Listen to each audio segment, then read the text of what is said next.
Bun regăsit, doamnelor și domnilor, la podcastul Spandugino. Astăzi un moment cu totul și cu totul special. O prezență cu totul și cu totul specială. Suntem împreună cu o doamnă extraordinară, cu o mare pianistă, cu o mare profesoară, cu o prezență extraordinară. Convenția este să vorbim în altă limbă, așa încât imediat după salutul cuvenit o să trecem și o să vorbim în limba engleză. Aș vrea să o salut pe distinsa doamnă Elizabeth Sombart. Welcome here, Elizabeth Sombart. Thank you for acceptance to be together at this podcast. It's a great joy and a great honor to be together. For me too. Thank you so much.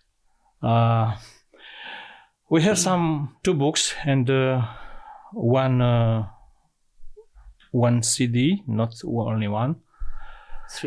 Three actually. Two books published at Spandugino, and one CD with the great music. Let me ask you for the beginning, where is the piano the king for you? I will first thank Romanian because, and excuse myself not to speak Romanian because my grandmother was Romanian from Iași, and I love Romanian. I love to be here, and I'm very grateful to have met Lavinia Dragos, who is the responsible of Resonnance, and you heard her yesterday. She's a great pianist and teacher. So it's very important for me what we are doing in Resonnance in Romania. I think a lot about that, and I always have the feeling that as the music teach us that there is no limit between visible and invisible. When I'm here, I'm full also of all my family there, although they are dead now, but they are still alive, and it's a way also to homage them. I would like to excuse myself for my English. I'm not. My language is French, and I hope I will be understand in this English. Why is the piano the king? That was Liszt who said this. He said the most beautiful instrument is the piano because it is the king of the instrument. He said this, and we also, and I also believe that, because the piano gives the opportunity to have, like an orchestra, everything is melodic but also harmonic, and there is something very mysterious with the piano, is that the sound of the piano is not always the same. You can do the sound of the flute, you can do the sound of the chords, you can imagine, and then you will magically somehow create, and this is our aim, not to play the piano, because the piano is a percussion instrument, and our aim is to transform this in an instrument who sings. A pianist who doesn't sing on the piano is only a pianist, but we have to be more than that, and that's why it's the king of the instrument. Could we say that sometimes you are talking with the piano? He's talking to me. Yeah, it's a relation, of course. It's a forehand. I mean, like we there is an expression who says you have to do the things as it would depend only from you, knowing that it doesn't depend only from you. So this meeting about you let the thing be, but you have to be. If I don't play, God cannot play with me. Oh, what a beauty. When you are playing Beethoven at the piano, what the piano tells to you? When you enter in Beethoven music, Victor Hugo, yes. French, he said this deaf man was hearing infinity. And when I was young, when I began to play Beethoven, I was 12, 13, no, at the conservatory, I heard this phrase, but I could not understand two things. How can he be deaf? Because he's a musician. And what is infinity? What is hearing? What is that? And all my life, I try to understand that finally music is full of signs, and all those signs refer to something more than them, like us. We are also sign. Or you see the world by number and quantity, or by sign and quality. It's two types of human being. They are very different. Today we are in war with those who see the world like quantity, numbers, okay? And the other who knows that sign is more important, that the symbolic is more important, you know? And when I enter in Beethoven music, I had to go so far inside me. You have to go inside you, because he heard the music not with the physical organ we need normally. He had to go in this unique place inside us, where there is no more duality, where the presence, whatever the name you will give to this presence, shows you that you are not alone in the silence, and that there is an inspiration who come not from you only. And Beethoven said that he will not commit suicide, because when he was young, at 23, when he wrote the Heiligenstadt Testament, he said, because he knew he was going to, he said that he wanted to take his life away, but he said, I cannot because I have in me greater than me, and I have to respond to that. No, and this is this sacrifice is for us a great lesson, you know, because life is first of all taking away all our me, social me, psychological me, historical me, and to finally go and do this journey inside, in this silence where everything comes, and the sound also, because sound is coming from silence and go back to silence. But the great lesson is that this silence is not death. This silence is not anguish. This silence is presence. Beethoven is with us here with this very good, very special musical and affective document, let's say. What is the story of this one? I know it's a special one. It's first of all a very big sacrifice. It was such an enormous work, and you know, normally I'm against all what is what you say when you do all Beethoven sonata integral. It's a mode, you know. Normally I am against it, because it's not because I play well one Beethoven sonata that I have to play all 32 sonata. No. But there it's different, because there is, from the first concerto to the fifth, an initiatic lesson that he gives us. Believe me, at the end of the second movement of the Emperor, the fifth concerto, it is the biggest diminuendo we have in all music. I mean, there is 2 pages already piano, and you have to do the diminuendo, and you say in your hands, please don't give more weight, don't do anything which is going to disturb it. And then you arrive at the end, and you are dead.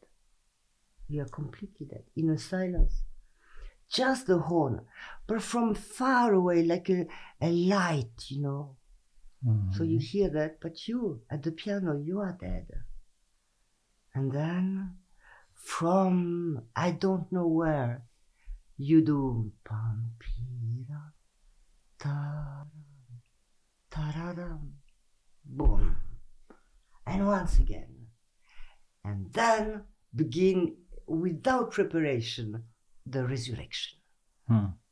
Which is the Renaissance, the resurrection, yes. Really, which is the last movement, the end of all this concerto. And in the fourth concerto, which is really the more mystical of all of them, I would say it gives you a response. And I will tell you something, maybe it will shock you, because I think I'm the only artist who speak like that about the second movement of the fourth. All musicians think that this dialogue between human trying to ask something to you know, on the piano is there and praying that it will be heard, and the orchestra will be ta-dam, ta-dam, no way, I don't hear you. You know, there is this distinction. And everybody thinks that at the end of this movement, they are together. But that is not true.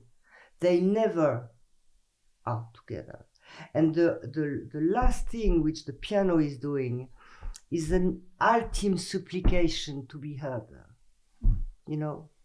And it finished like this in the silence of the no answer. Because there is no answer to understand the injustice, to understand this duality, if you don't do it from yourself, you know.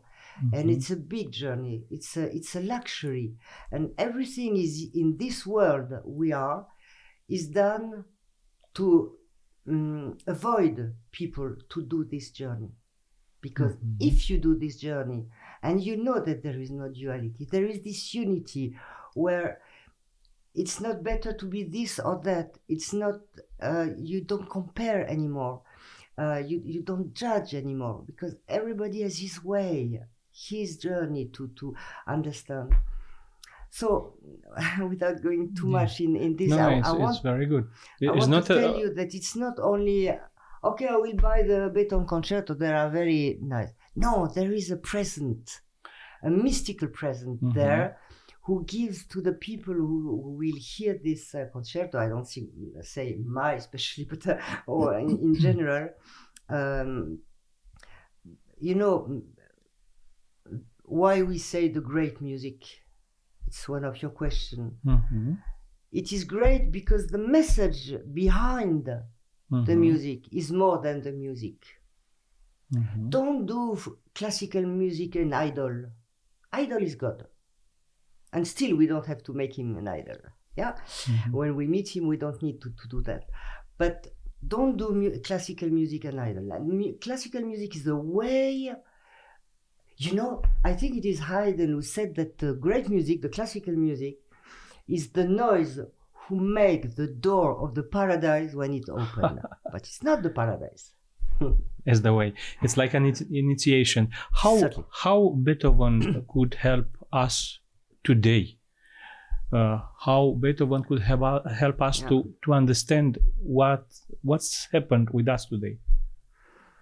Yeah, but you know, he was confined twice. He was confined in himself because he was deaf. For a musician, I mean, this is the confinement. Confinement, you said in English? The worst you can imagine. And he explained that to us, that there is another way of transcendence to get away of what we think is confinement and freedom. Freedom is much more than what we think it is. It's not only I can go out and I can go to a restaurant, I can go and I can travel. This is not the real freedom of God child we are. And he can tell us this. There is another way. You know, when I play in prison, what they say, the prisoner, and they wrote it also. This music, what you did for us, I discovered that there is a way to escape from the vertical way and not only horizontal. This is actually what music can give. So Beethoven was confined, one, because of his deafness, and second, because he had also a pandemic in his time, the war being... Can you imagine that the emperor, the second movement, no, I tell to the people who are hearing us, is they have to hear one thing in their life. They have to hear the second movement just before the resurrection. Because imagine this man, deaf, in a, comment on dit, la cave, under the house. Where the people went when it was war and bombing. They were downstairs, no? Down. The cave, I think it's... The cave, yes. The cave. Let's say the cave. So he was there with hundreds of people. Can you imagine, Indiana, during the war, for weeks. No, I like when I like perfume, you know? I like when there is a good smell all over. Can you imagine the smell in this cave? Can you imagine to write music in there with the vibration of the bombing, with the people crying and the kids and everything? And he went out of this with this concerto he wrote there. You know, so there is transcendence, and he tells us whatever you are living, whatever come to you, you will be in prison, you will be confined, you will be... There is something more, which is even, although you don't believe it, but his experience shows us that if you are connected with this part of you, which nobody can confine, which nobody can pay, the miracle can be. It's like a wireless connection to infinity, let's say. Yeah. We are together with a very special person, with Elizabeth Sombart at Spandugino's podcast. Elizabeth Sombart, you think that the truth of music is beyond emotions? Yes. Two words, because truth and emotion, we have to see together what about we are talking. Because talking about the truth, as Goethe was saying when people were speaking about humility, he said, when we speak about humility, it's already not humility we're speaking. Yes, yes, you have to practice and to feel, actually. Yeah. So the truth, there is an experience which music can give you. It's a pity I cannot show you at the piano. But the truth is when something in us knows that it is like that. Without any argument, without knowing why, actually. If I do two notes, in the right way, you will say it is like this. You don't know why. I know why phenomenologically, and I have can write a book to and I did it. And you to did explain it, actually. Why this one. Why it has to be phrased like this. But we discover with the phenomenology of music that there is a truth which is truth for everybody, because we have inside us a master who knows, actually. And although I will tell you that it's right like that, bam, you will say no. You don't know why, but you will say no. So, but this cannot be, because there is the subjectivity. And subjectivity, you cannot put it away. You cannot say there is a moment where you are free from your own subjectivity. And so, as some of the pupils of Celibidache would say, there is no emotion. You have to get above emotion, because music is or is not. Well, this is the absolute I don't think it's like that, because the world first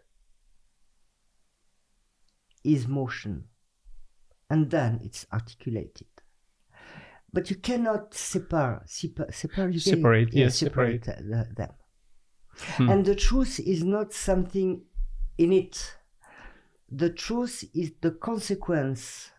The experience of the truth is the consequence of how much much you have freedom you from what is not you. That is the point. And even the truth of music, the heart of the music. You know, you touch the heart of the music. Until you want to tell, until you use who you are to give the music to the people, that there is two ways to do the music, and they are completely different.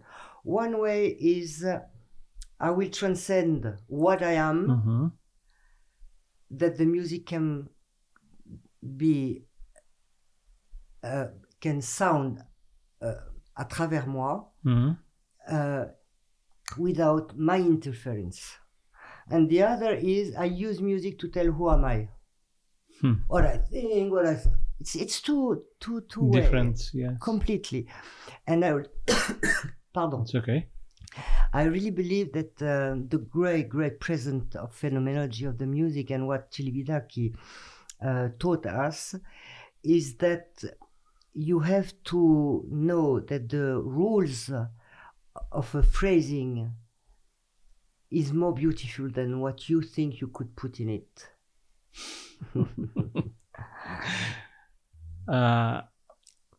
Is music for you democracy, a monarchy, maybe an empire?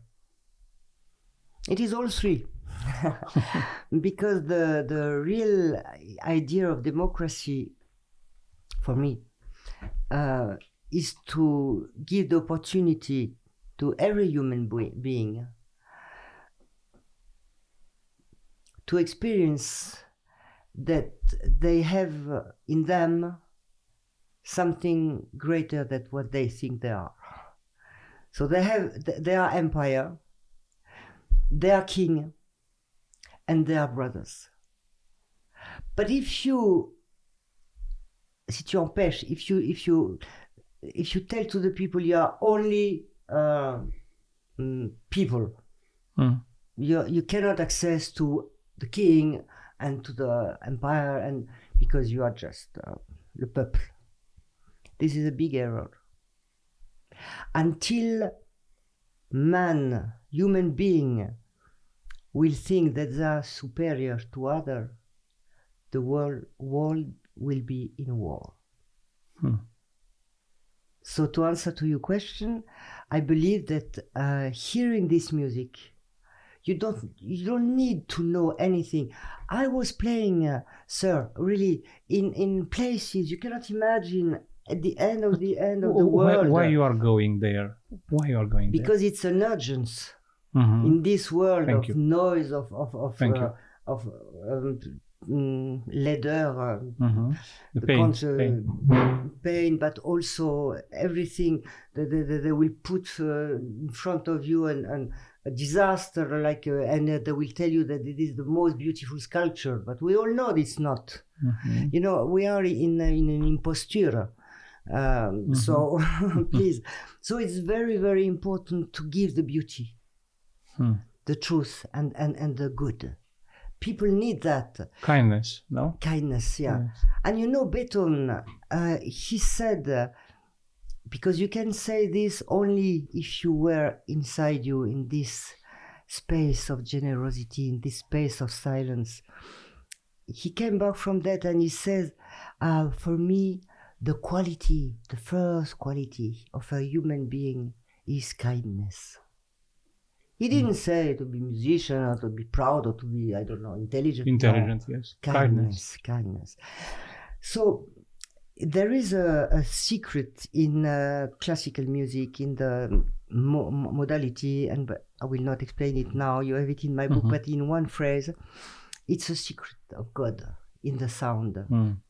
And this secret is about the octave. And that give, if you know or not about it, just hearing it, an eternal consolation to what human being cannot be consolated. And we are in this very moment living things so absurd, so against the truth, and that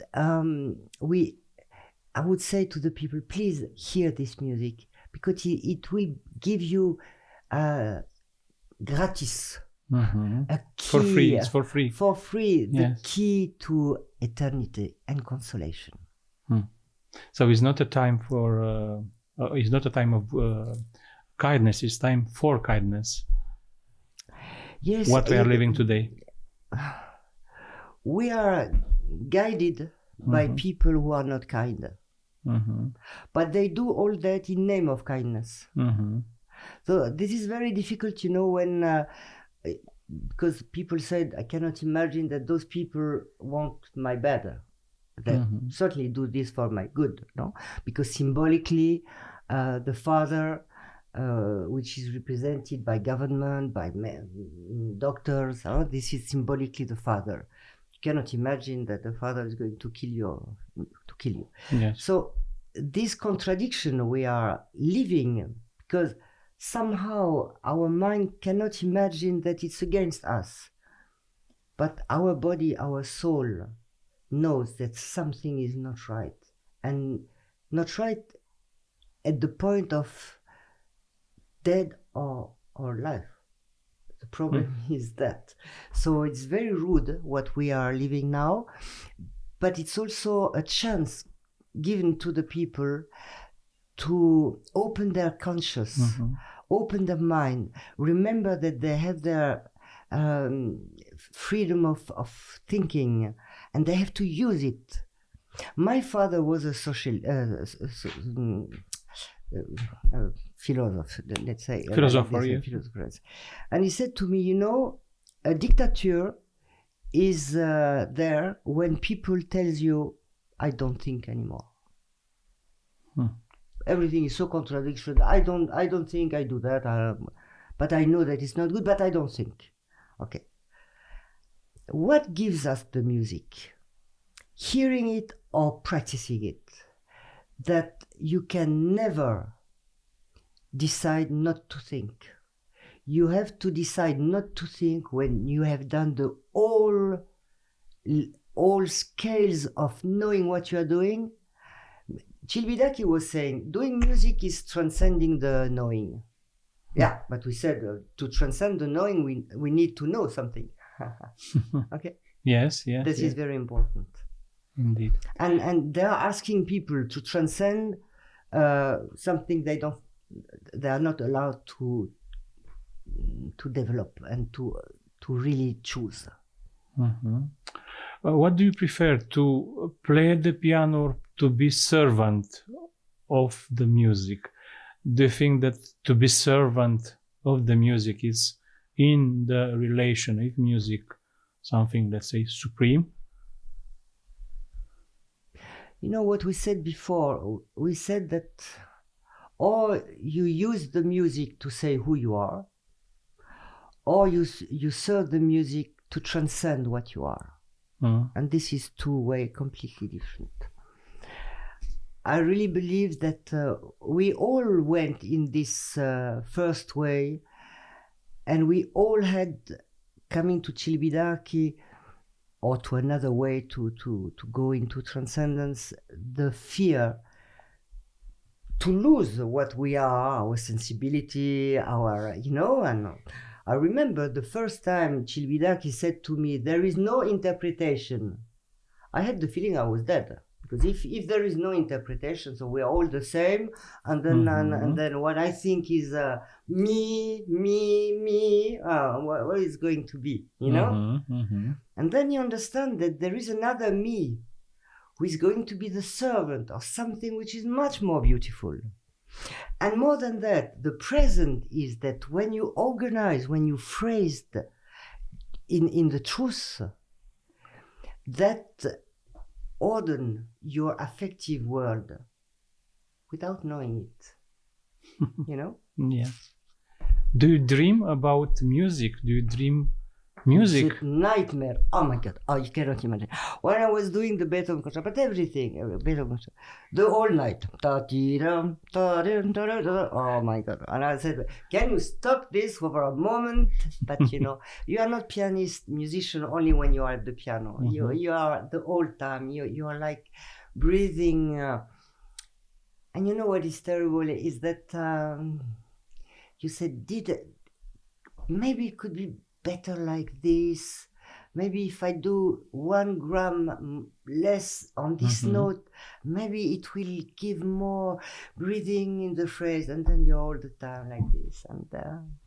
And then one day it is the moment, and there it's the big sufferance, you know, because doing a recording, and Celibidache was right to say this.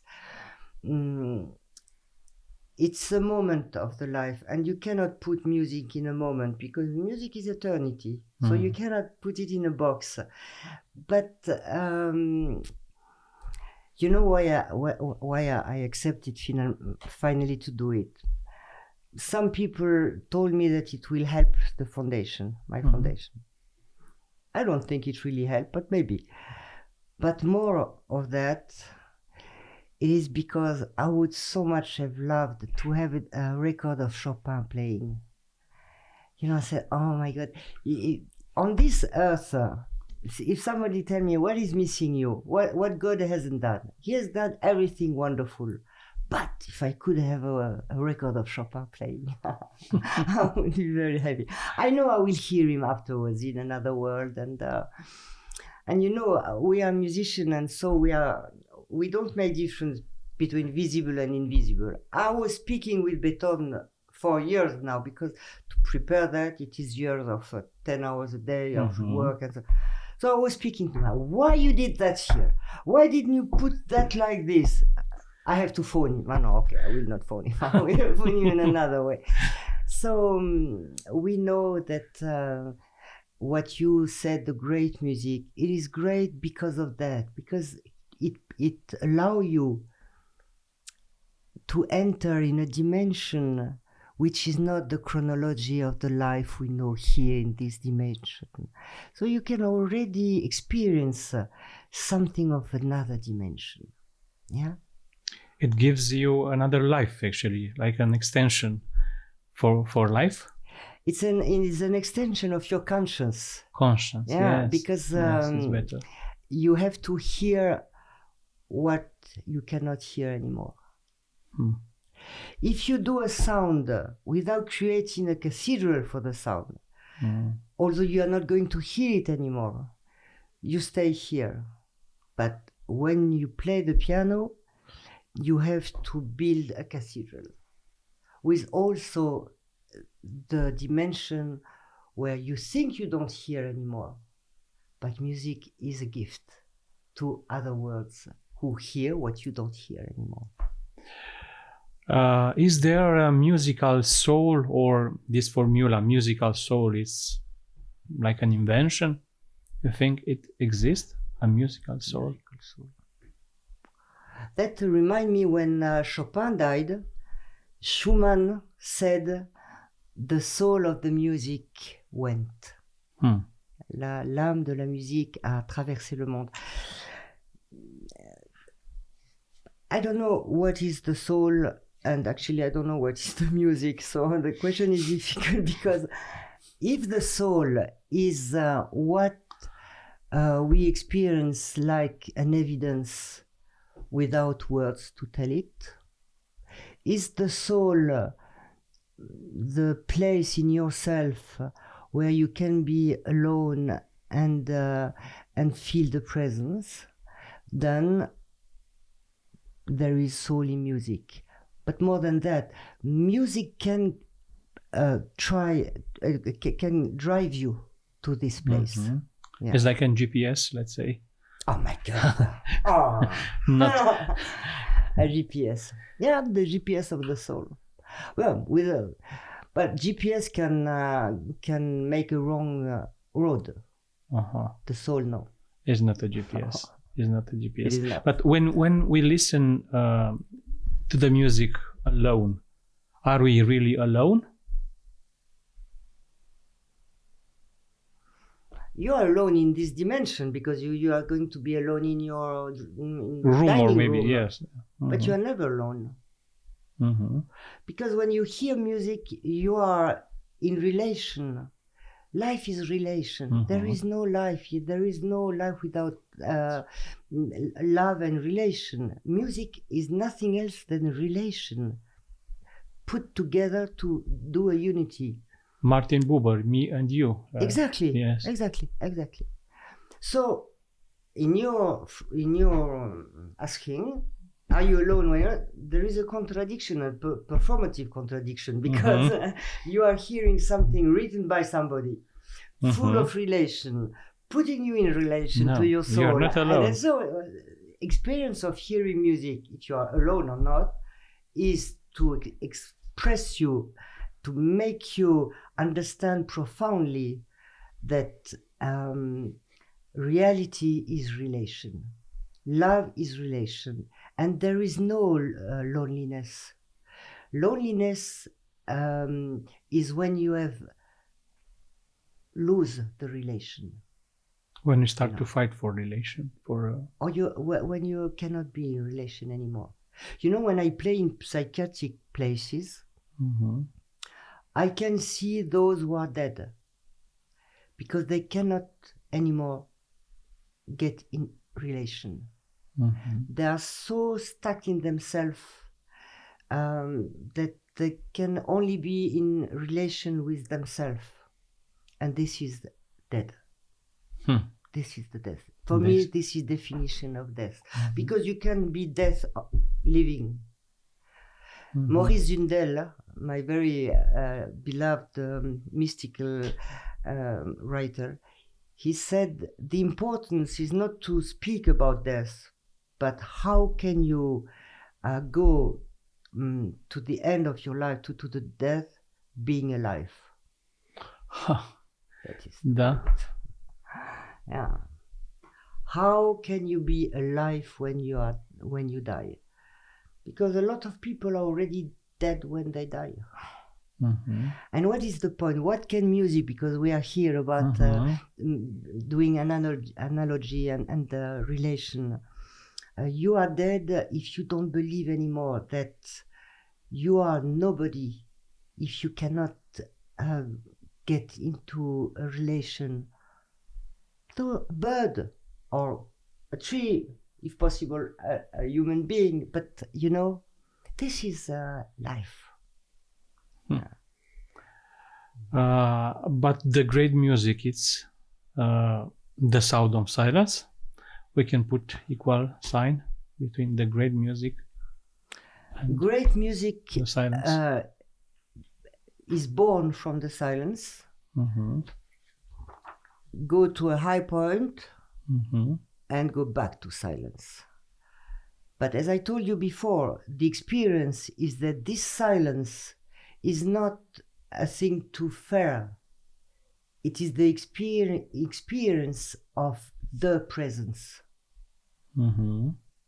This is the real silence. To discover until the end that you are in relation, also in the invisible. You said a few times about, you talked about the resonance pedagogy. Yeah.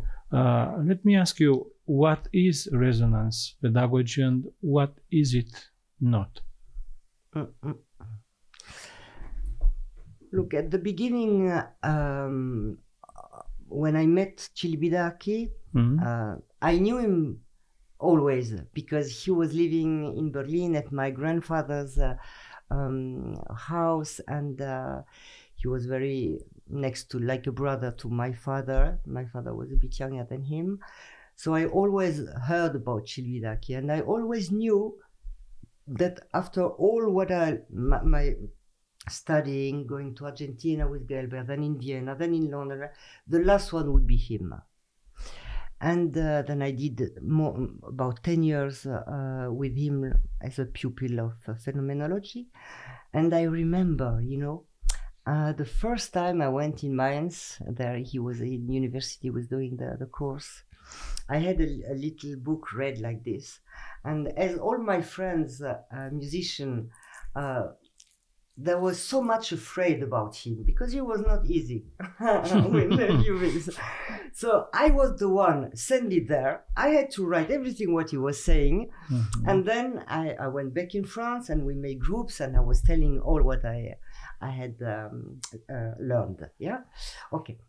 And I remember that the first seminar, I had this little red book. And when I came back, I had the feeling in the train that I have like le livre rouge de Mao. No. I had the feeling that I got the truth. Mm-hmm. And I was thinking, why nobody knows that? Because once you have heard that it is like this, you can never do it in another way.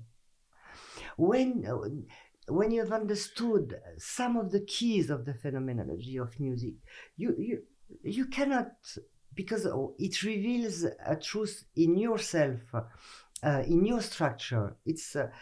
There is no musical structure which is not in mirror with you, because we did the music.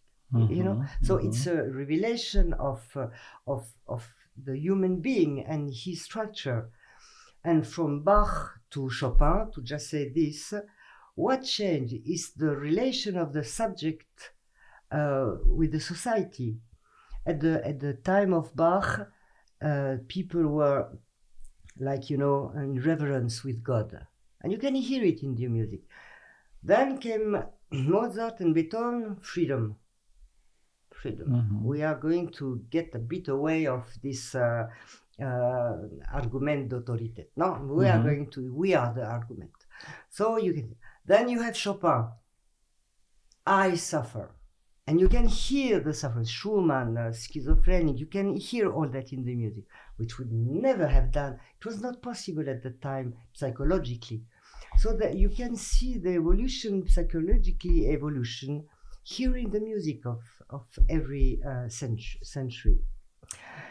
And what Celibidache taught us, that there is laws in the way to, there is a sensitive logical of the phenomenon, mm-hmm. and how to put them in relation to create a unity. And I remember that the first time he said, 1 + 1 has to be 1. If it is 2, you are not in music. You are in a successivity of notes, mm-hmm. and not in the simultaneity, mm-hmm. created by the relation. Mm-hmm. You understand? Yes. So that was a revolution. I was in the train with my book and I said, okay, I have the truth. And, yes. And the first question you said to me about what is the truth? The truth is this evidence that you have heard or experienced something which is not discussable anymore. It is. Yeah? Yes. Yes. Very beautiful and very deep. Is the music a principle of order? Yes, of course. There is, to begin to your first demand, mm-hmm. there is no emotion without order. Mm-hmm. And there is no order without emotion. So they are together. Because when, I don't know if I can speak about Christianity. Of course. I can, okay. Oh, okay, sure. When St. Paul Paulus say, it is not me who lives, but the Christ in me. Mm-hmm. I don't know if I... Yes, it's very clear. Okay, but it is still him who says this. Mm-hmm. So the majesty, the greatest thing in the Christianity is that you don't lose yourself capable to say that you are not living anymore, but it's Christ living in you. Mm-hmm. This is in music. Mm-hmm. Of course I'm playing And if I don't play with my soul, with my emotion, with my experience, music is not going to come out. But if I stay at the level where I want to tell who am I, and use the music to that, I will not get to music. You see? Yes. It is very, very fine-tuning, short. yes. Yeah, it is. Very fine-tuning. Yeah. Yes. But it is the music a principle of love? There is in love the possibility to integrate music. But you can do this great music and play it so badly that it's not anymore music and love. The most important is the gesture. Gesture can be epiphanic only if you have taken away from you the fear. Okay. But very important is to understand that it doesn't exist something in himself. Everything is relation and coordination with things you imagine impossible. For instance, if I go to the piano and I put my hands like this and I will begin, my gesture is in itself. My gesture is good. If I know that first of all I have to connect with the silence, breathe it, and that my breathing is going to put my hand on the piano, and it will not, le souffle, the breathe, yes. with the big B, will not let me until the end of the note of the piece, then the end is in the beginning. And that's why I think it's Stravinsky, I'm not sure who said, silence of Mozart at the end is still Mozart. Yeah, it's a way to say that amazing. Everything is connected, but you have to connect things. If you are with fear, with neurosis, with I don't know what, or with desire to show off, and then you have your body, and then you have the music, and then you have... everything is connected. Everything has to be connected. Has to be connected. Yeah. Yes. And the only thing qui empêche, who doesn't make it possible, is our ego. And ego is our fear. Ego is not bad. We need ego, but when the ego is full of desire to be loved, to not betrayed, and then it's difficult to do music in this way. But music is a royal way to get away from you all what is not the real you. How do you feel before... It's not finished? Not yet. 2 or 3 more questions. How do you feel before entering the stage, to be on the stage, before to be on the stage? I will tell you the story of my first concert, big concert. But the first one I was 11, but I will not speak about that, because with 11 you have no fear, you have no track, because you don't have the conscience of okay. But I was 17 and I was back from Argentina and I was in Rome playing at the Gonfalone, which is a wonderful place, a theater. It was a church before, but they arranged it like a concert hall. And I remember that in the backstage there were a big Christ from the time of the church.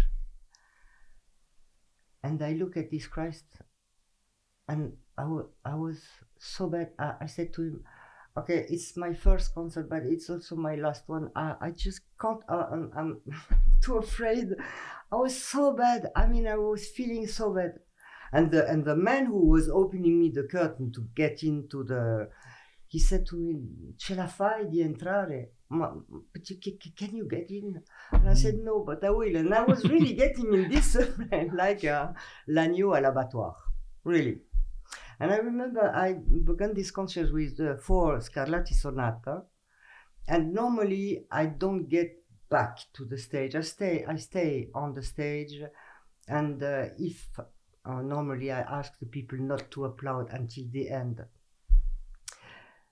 And after the fourth sonata, I remember I went backstage, I looked at the crowd and I said, it's not going to be the last one. I remember this forever.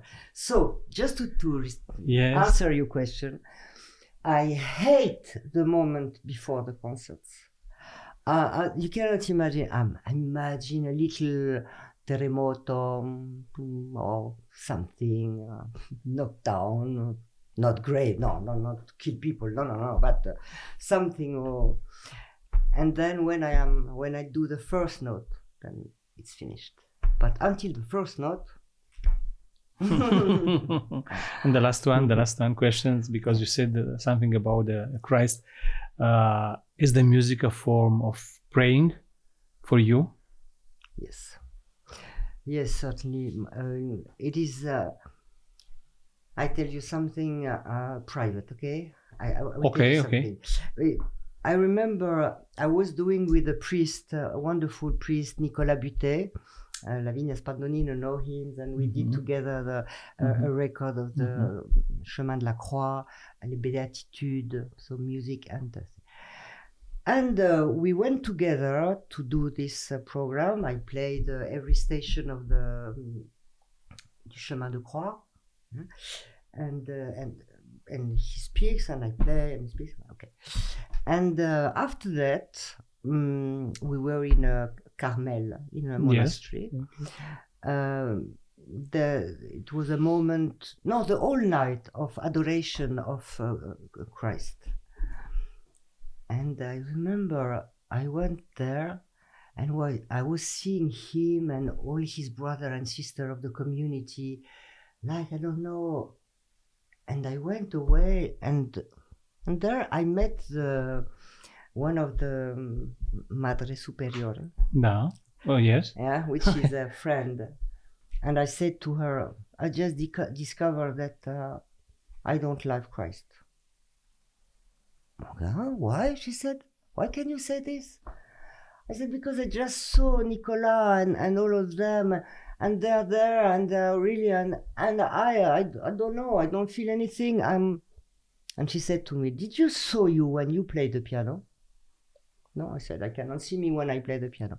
Okay, this is your adoration. And I understood that, as Benoit says, there is as much way to honor and to love our God that there are people. This is your home. This is at home. Yes. Yeah. But for everybody, the way is different. Yeah. Thank you very much, Elizabeth Sombart. It was a great privilege for this meeting. Thank you. Thank you very much.